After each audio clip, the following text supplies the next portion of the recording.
Hi, I'm Alex Twinspark, and I start today's review with an apology. See, Joe has just bought a 4K camera, which is wonderful. You get to see my beautiful face in crisp high definition. However, there is a slight problem with that. See, I'm reviewing convertibles today, and I've got very long hair, so I can only apologize for what you now have to witness in 4K. But if I don't, I'm going to have a tornado around my head, and it's going to be completely undoable. So I'm sorry for this, but I'll go back to normal next time, I swear.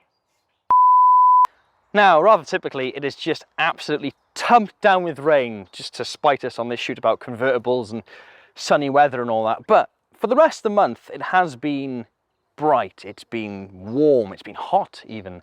So you've probably, just like all of us, been an auto trader looking at your regular dose of cars and thinking, what if I buy a convertible? And immediately you'll go to cars like this. You'll go to your Porsche 996.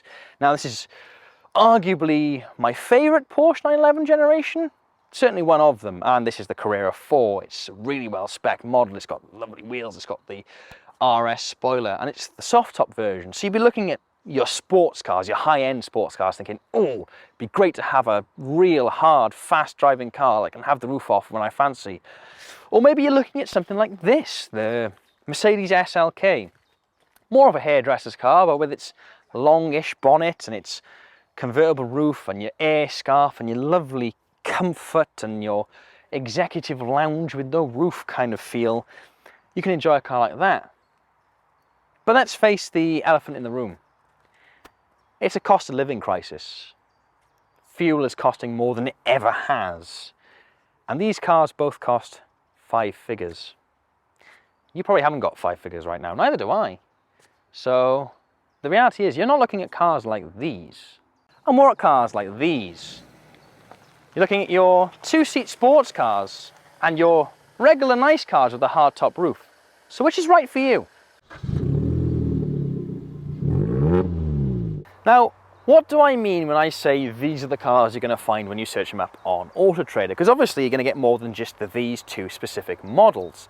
Well, these cars represent their kind of vehicle. So over on this side, we've got my lovely MR2 Roadster. I've had this since last October. It's a 2003 6-speed facelift model. And this represents the 2-seat Roadster. You know, your MX-5s, your Fiat Barchetta, your MGTF. Anything that is designed as a sports car, but crucially designed from the ground up as a convertible to begin with. And over here, we've got my brother's 308cc. And this leaves me in an awkward situation because my brother made a deal with me that I could borrow this for today's review. But I have to look directly down the camera and say to the world that I only bought my car because I was jealous of his. So I only bought my MR2 because I was jealous of my brother's slow, ugly looking 308cc convertible. Are you happy with that, Matthew? I hope. Well, he's shaking his head at me. It'll do for now. Anyway, this represents your average car that's turned into a convertible after the fact. You could replace this with a Focus convertible, a VW EOS, anything that was, you know, a hatchback or maybe a saloon that's just had the roof cut off and modified and been adapted to become a convertible. Now, of course, these aren't perfectly representative of either type. If you have a Daihatsu Copan or a Mercedes CLK, for example, they're both hard tops. And if you wanted a Audi A4 Cabriolet, that's a soft top. These are both examples of, you know, the general trend of either car, because in general, most regular cars that get their roof cut off, especially from this sort of period and this sort of price range, are hard tops. And most of the roadsters and sports cars at this price range are soft tops. So the question is, when you're looking on Auto Trader later tonight at which one you want to replace it with, which way should you look? Now we're going to start off by talking about styling, and I know what you're thinking. If I'm talking about sort of the genre of the car as opposed to this actual car itself, how am I going to talk about styling of the whole thing using this as one example? Well, we're going to talk about sort of trends, if you will. See, the MR2 is one of many, many, many small sports cars, and it's designed from the ground up to be a small sports car. So there's no kind of awkward lines on it. These are designed to be convertibles from the get-go. These are always meant to be this way. Whereas on the Peugeot is one of these sort of custom converted, if you will, hardtop convertibles. See, what happens with these generally is Peugeot or Ford or whatever go to a separate company and they say, can you make my 308 or my Focus or whatever into a convertible? And they go, yes, I certainly can. So what they do is they take this part of the car, cut the rest of it off, they keep the dashboard the same, and pretty much everything else is unique to this car. They'll strengthen the chassis, because when you cut the roof off a car, it goes a bit floppy. Imagine a biscuit you've left in milk for a while, for example. It goes a bit floppy, and then they add all the roof mechanism in, and then suddenly you've got a convertible. Now, it's hard to say, you know, they all look good or they all look bad. I mean, this, I think they've done a fairly good job of making look pretty decent. The roof line's quite nice. The back on this looks like an actual sports car. It doesn't sound or drive like one, but we'll get to that in a minute, but it looks quite nice.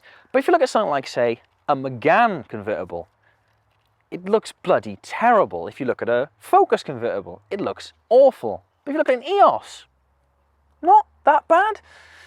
What they do all have in common, however, is this roof line. See, because the hardtop is quite a big, even when you fold it down, quite a big hefty unit, you've got to store it in the boot. And in order to make space for that, the boot's got to be quite high. So all of them, you notice, slope up toward the back, and they've got a kind of awkward back end. All of them do. Either it's quite large and wide and big, and that looks a bit off, or on this one, for example, it goes quite high by here and just slopes straight back off again.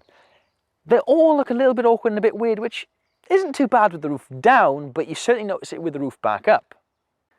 However, when I say all that about the Peugeot, there is one thing to acknowledge, and that's that the Peugeot, when it has the roof up or roof down, looks all right. It looks relatively the same. Whereas with the MR2, or in fact any soft top convertible, and I will remind you that this is my daily car that I use every single day and I love to pieces and defend every single opportunity. Every soft top roof, every single one, looks awful. There is no company that has ever made a functioning soft top roof that looks good. You can get nice aftermarket ones, but there is not a single one ever made that looks nice. Now again, as we're talking about the genre of vehicle as opposed to a specific vehicle, you're probably looking at me going, Alex, how are you going to talk about reliability of an entire genre? There's no part shared between the MR2 and BMW Z3 or a Fiat Barchetta, for example. This is going to be a bit different to normal, because when I talk about reliability, I mean the roof mechanism. See, on a soft top, generally your roof mechanism is pretty reliable, but the actual canvas roof itself is not. If you look at this one here, which I'm struggling to put up, as usual, you'll notice it's full of rips and tears, and any sports car you buy in this price bracket is going to be a bit old. So all of these soft tops have gone a bit raggedy and a bit old and a bit over time. So you might be thinking, you know, well, that would mean that the hardtop is a lot more secure, it's a lot, you know, better, because it's not going to leak, it's not going to rip. However, the hardtop has a much different, unique reliability issue that this doesn't, and we'll talk about that over by the Peugeot. See, the issue with a hardtop convertible is most evident when you have the roof halfway up like this. See, this is a very complex, heavy piece of equipment, and let me just walk you through how much movement is in this one. See, in order for the roof to come back, it has to fold down on itself like that, which means this window is sort of facing downwards in the boot. To accommodate for that, this has to fold up so the whole thing can fold up. The window has to fold in slightly to give you a bit more space. This has all got to fold back in on itself. The boot has got to open, and by the way, I want to point out, as a result of that boot having to open, the boot is on a separate mechanism to usual, so I can still open the boot when it's like this. These are going to fold up and down depending on which stage of the thing you're in. And that's very hefty and heavy and expensive. And the older they get, the more likely they are to break. Now, on the 308cc, they're not known for unreliability, but the 307cc before this are known for breaking immediately and writing the car off entirely because it's too expensive to repair. And while you can't get rips and tears in these, that doesn't mean the seal here doesn't go. For example, this one has had problems in the past where, before we've replaced the seals, it's leaked in the middle. So these aren't entirely infallible either. Now we're going to talk about roof speed now, and roof speed generally on soft tops and hard tops are roughly equally the same usually. Now they have some extra steps. I mean, for this one, you've got to clip the roof in when you get it down. But unless you're driving an Alfa Romeo RZ, they're not going to be that different. With a MR2, for example, it's undoing one clip here, walking around to the other side of the car, which is going to take me a couple of seconds, unclipping it on this side, and then just literally bring it down, which today has gone quite easily. However, in the winter, because canvas actually kind of shrivels up and dries up and kind of puts tension on over time, come to the winter when you want to put your roof down because it's snowing and you want to go around a car park sideways with your friend Jack in his Swift and, you know, drift around with Porsches, which is definitely illegal and not something I'd ever do. You'll find that the roof fights you every step of the way, and you have to then regularly stand here pushing down with all of your might, and it's a pain in the neck. Which is not saying you have a problem with in the hardtop. However, that has its own unique problem. Peugeot is a lot easier to use. I mean, all I do is I get in the car, turn the ignition on, and then I just hold a button. However, this has its own unique problem because it's not particularly quick. In fact, this roof takes 20 whole seconds to close. So if, say, you're sat at traffic lights and it starts to rain, you're thinking, oh, it's hammering down now, I need to get the roof down.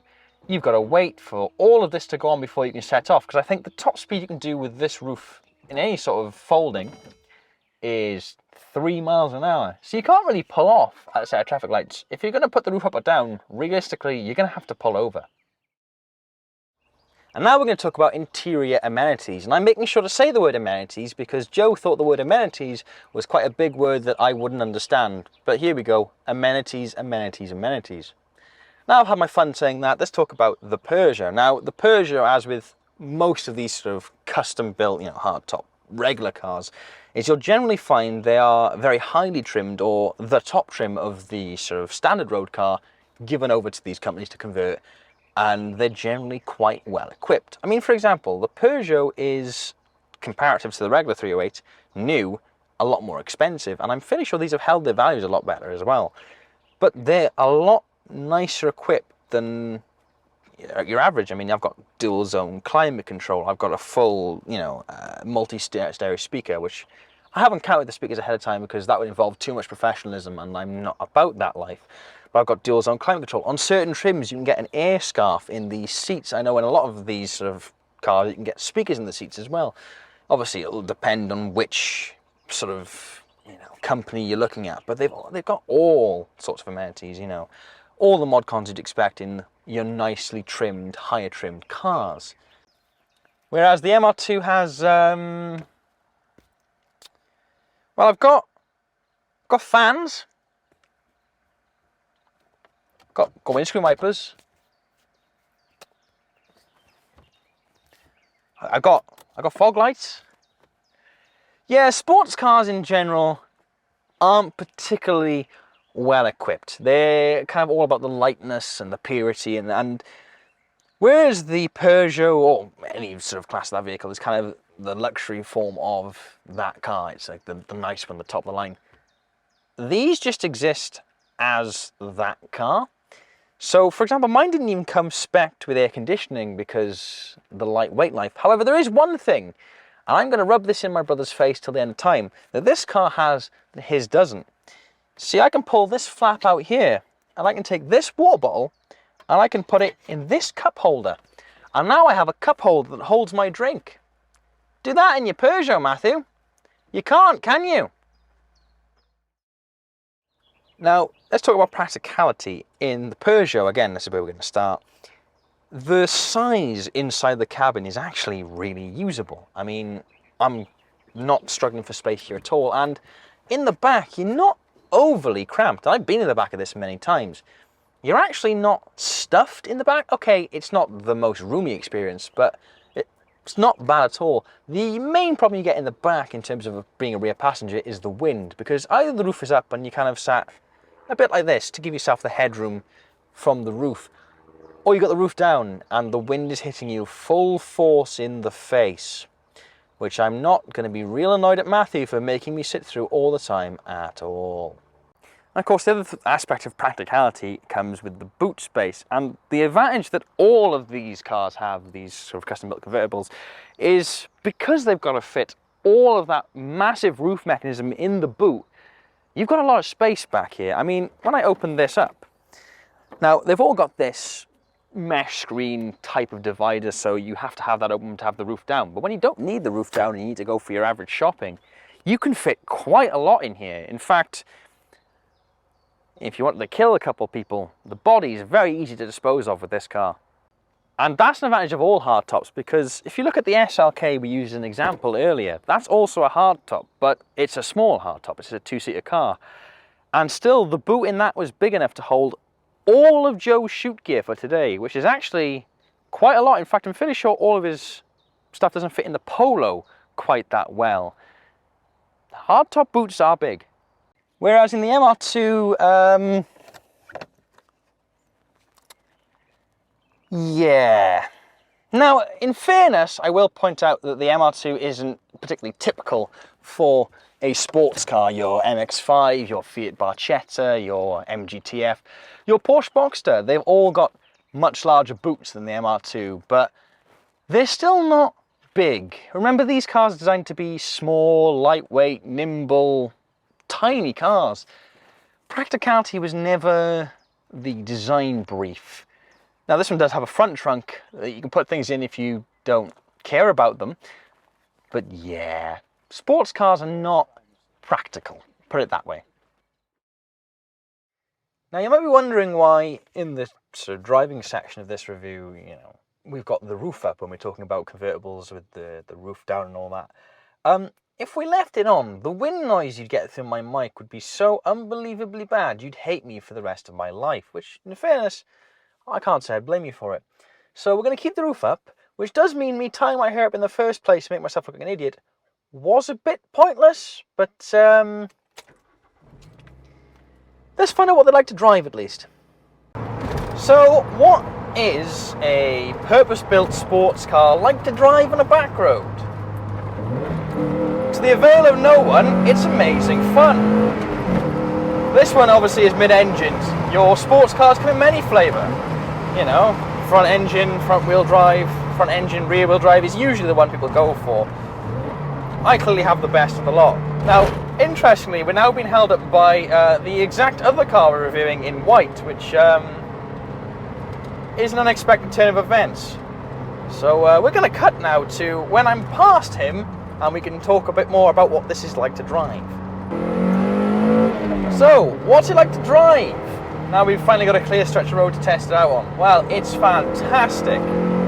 That little 4-pot 1ZZ behind me revs up to 7,000 RPM, and it, with the help of an induction kit, sounds fantastic. I'm having such great fun, and I'm, by the way, well below the speed limit on this road. And you'll get this with any small sports car, is that even at low speeds, they're so choppy and changeable that you can just notch it down through the gear, give it a rev change, give it a blip, give it a go, and you're always having just amazing fun. I mean, they are usually quite soft and springy, especially cars of this sort of vintage, your sort of late 90s, early 2000s. They're always this level of, you know, springy, not amazingly powerful, but, you know, fairly light, so you can chuck them in, you can give them a proper push. So they're always great fun.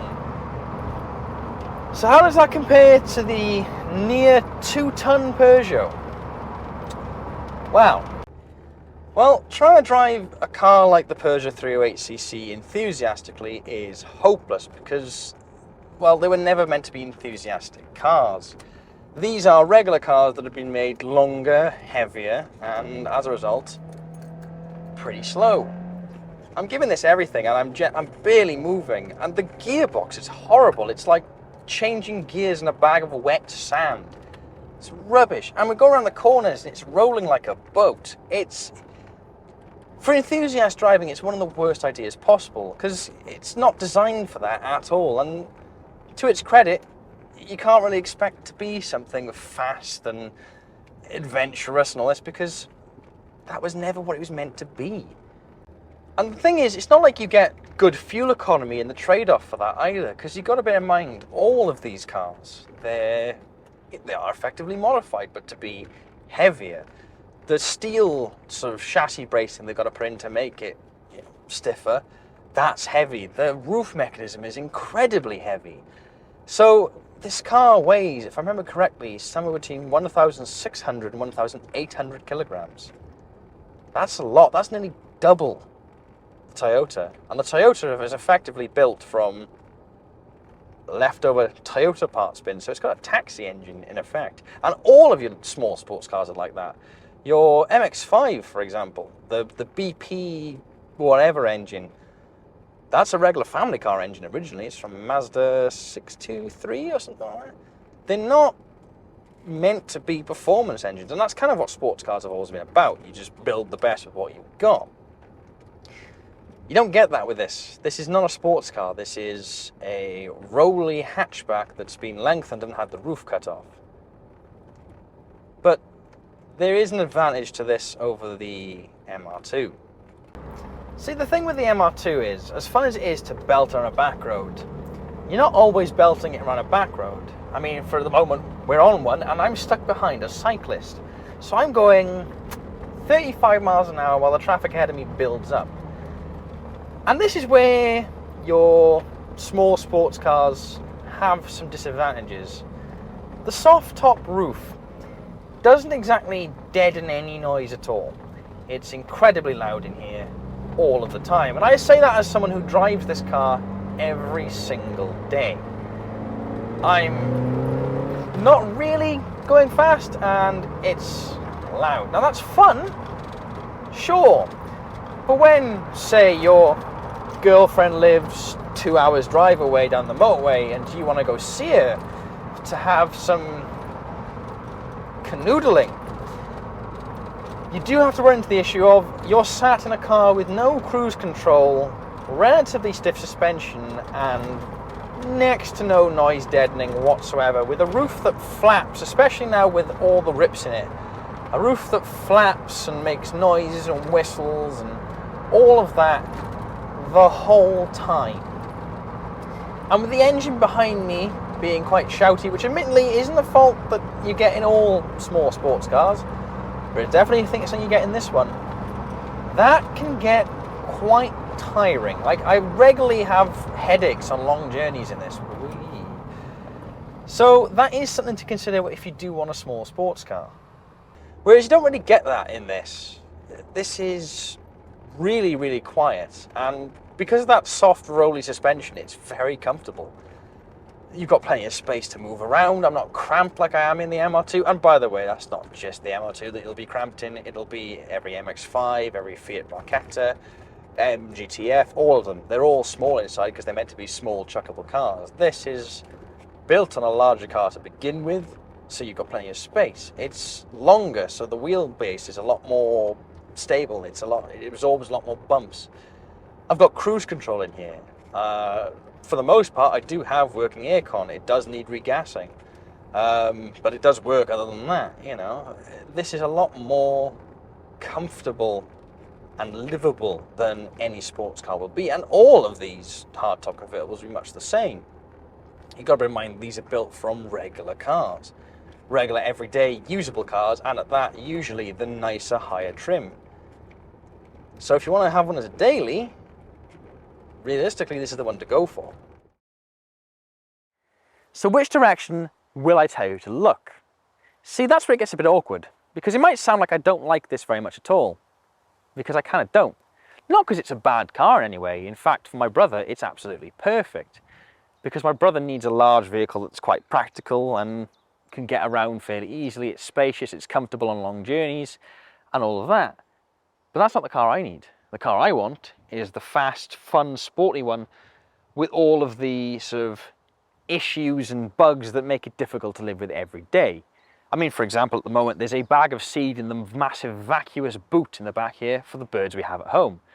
If I go shopping for that same bag of seed, I can't fit it in that little back tray. I can't fit it in the front.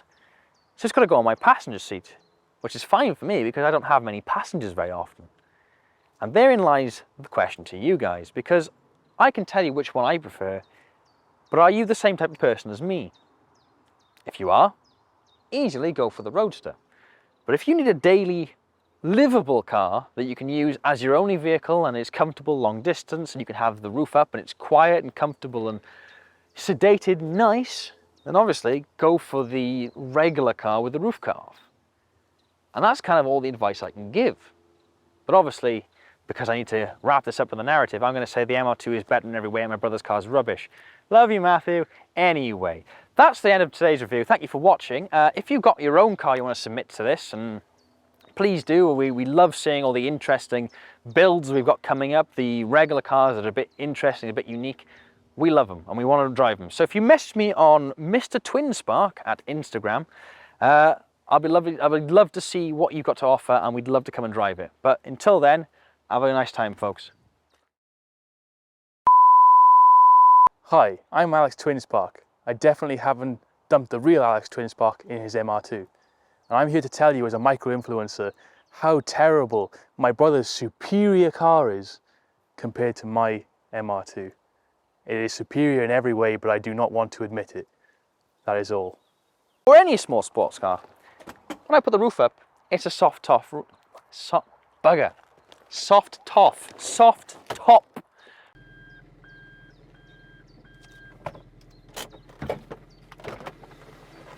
Now this is a very unique situation on one of these reviews. The Peugeot has just died, so we're gonna have to jump start it before we can carry on with the review. This has been a bit of a cursed shoot, I'm not gonna lie. That died 3 times in the week. This died on the way up for some unknown reason. It's fine now. Yeah, going well. Right, I'm clearly the true Alex Twinspark, and I'm here to tell you should actually save up and buy a proper sports car.